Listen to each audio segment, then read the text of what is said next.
आपको अतिरिक्त भुगतान अब करना पड़ेगा।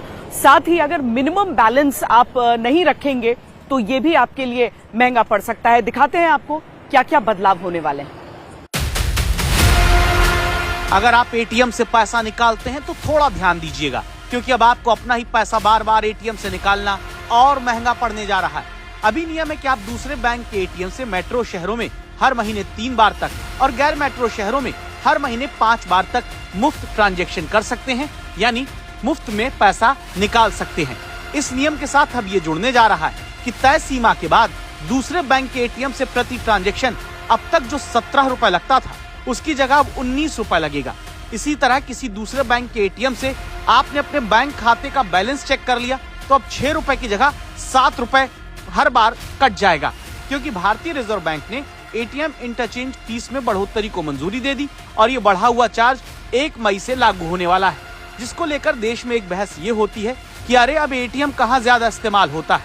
लेकिन वो लोग ये भूल जाते हैं कि ग्रामीण इलाकों, छात्रों के बीच अब भी एटीएम से बार बार सीमित पैसा निकालने का प्रचलन है, जिन्हें अब 1 मई से अपना ही पैसा निकालने के लिए ज्यादा चार्ज देना पड़ेगा।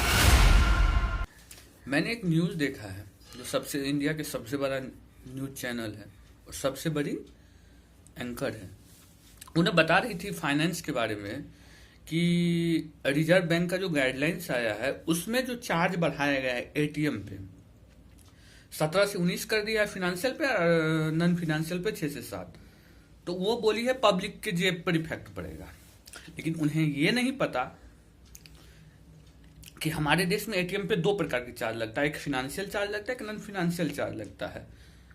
फाइनेंशियल चार्ज मतलब वो जब आप फाइनेंस का काम करते हैं, जब आप किसी एटीएम से पैसा निकालते हैं, और नॉन फाइनेंशियल काम हो गया जब आप किसी बैंक से एटीएम से बैलेंस इंक्वायरी करते हैं, स्टेटमेंट निकालते हैं, चेक नंबर कुछ भी करते हो, पैसा नहीं निकालते हो। बट लेकिन मैडम को ये नहीं पता कि ये चार्ज न कभी पब्लिक भरता था न आज बढ़ेगा, क्योंकि ये जो चार्ज बढ़ाया गया है ये बैंक टू बैंक को चार्ज देना पड़ेगा। जैसे कि आपके पास स्टेट बैंक ऑफ इंडिया का एटीएम है, आपके आसपास स्टेट बैंक ऑफ इंडिया के एटीएम मशीन नहीं है, तो आप क्या कीजिएगा, दूसरे बैंक से निकालिएगा, दूसरे एटीएम से पैसा निकालिएगा।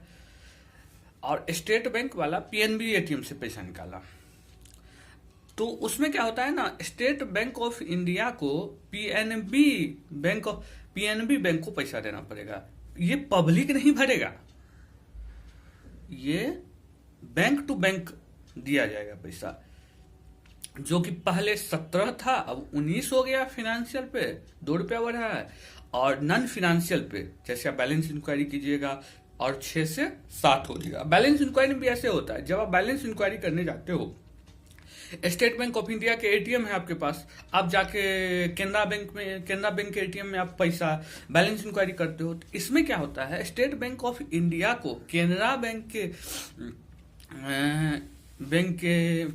को 6 से 6 पहले था, अब 7 रुपया हो गया, अब 7 रुपया देना पड़ेगा। ऐसे ही होता है, ये पब्लिक को नहीं देना पड़ेगा मैडम, ये बैंक टू बैंक भरेगा। ना पब्लिक पहले भरता था, नहीं आज भरेगा। Thank you.